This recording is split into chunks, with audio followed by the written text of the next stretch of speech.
There was a time when watches weren't just accessories. They weren't measured by prestige, social status, or collector hype.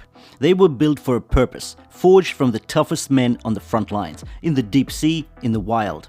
This was the 1970s, an era of rugged utility, when watches were instruments of survival, not symbols of excess. And that's exactly what the Watchdives Benrus Type 1 reissue Homage represents.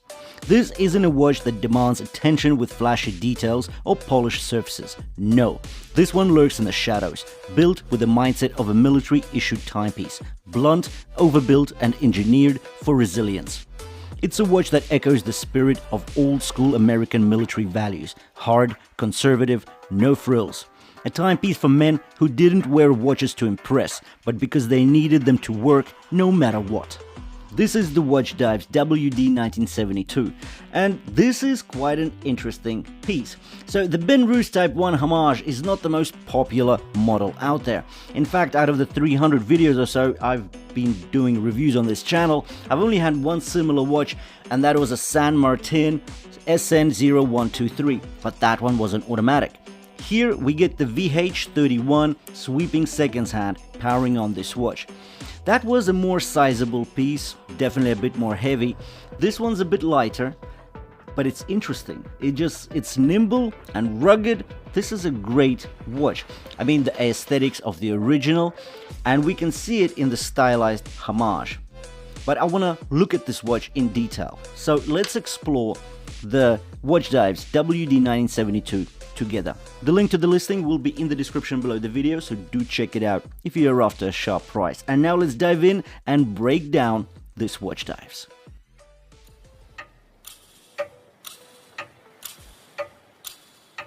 At 40mm in diameter and 30mm in thickness, this Watchdive has presence, but doesn't overstay its welcome. The lug-to-lug length is 48mm. It ensures that it sits well on most wrists without awkward overhang. The 85-gram weight makes it light, especially considering its full stainless steel construction. The case itself is a fully sandblasted stainless steel, darkened to an almost titanium-like shade. It's stealthy, muted, and strictly business. No high-polish gimmicks, no unnecessary decoration, just a finely executed matte finish that absorbs light rather than reflecting it. This is the kind of tool watch that wouldn't look out of place strapped over a military wetsuit, dropped into cold waters at the break of dawn. The angular lugs stretch outwards with authority, sharply pronounced yet downward curving for comfort. The flat is flank and commanding, with only a smooth bevel transition leading into the lugs. It's a watch case that takes inspiration from the industrial toughness of military hardware. Functional, no excess, just strength. Moving to the right-hand side of the watch case, we have the screw-in crown, tucked neatly into the case flank. It's unsigned, unpretentious, but fully protected. The crown guards are not mere design elements. These are structural, shielding the winding mechanism from impact and debris. Flipping the watch over, we see a screw-down case back, also sandblasted, maintaining the stealthy, all-business aesthetic. Now let's talk about the bezel, one of the most defining aspects of this watch. So this isn't your typical smooth gliding dive bezel. Now this one means business. The notches are deep, aggressively cut, making it incredibly easy to grip, even with wet gloves or cold fingers. But don't expect effortless rotation. The 120-click bezel is heavy, deliberate, and ratchety. Every single click is a tactical decision, locking into place with mechanical certainty. Knocking this bezel out of position by accident? Unlikely. The resistance is high, built to stay where you set it. The ceramic insert is matte black, with silver numerals printed in a no-nonsense military font. At 12 o'clock, we get a loomed pip, ensuring visibility in low-light conditions. It actually does feel like this bezel is made for business, not just the desk divers. Sitting proudly atop the watch is a domed synthetic sapphire crystal. It rises boldly, extending above the bezel almost seamlessly. This isn't just for style, it's a deliberate nod to the original 1970s military dive watches.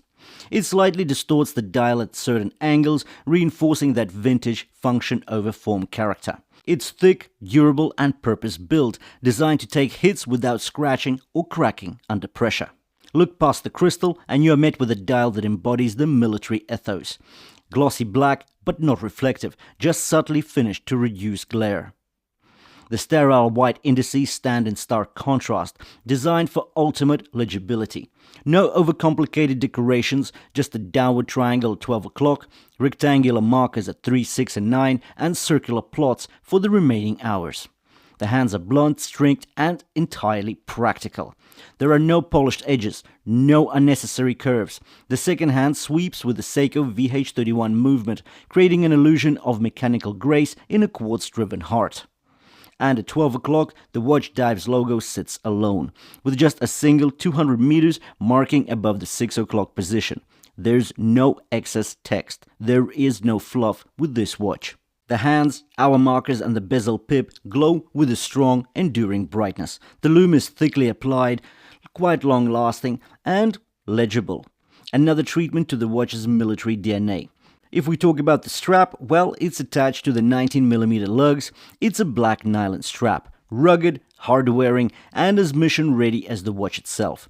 The stainless steel keepers are squared off, echoing the strict military aesthetic of the case.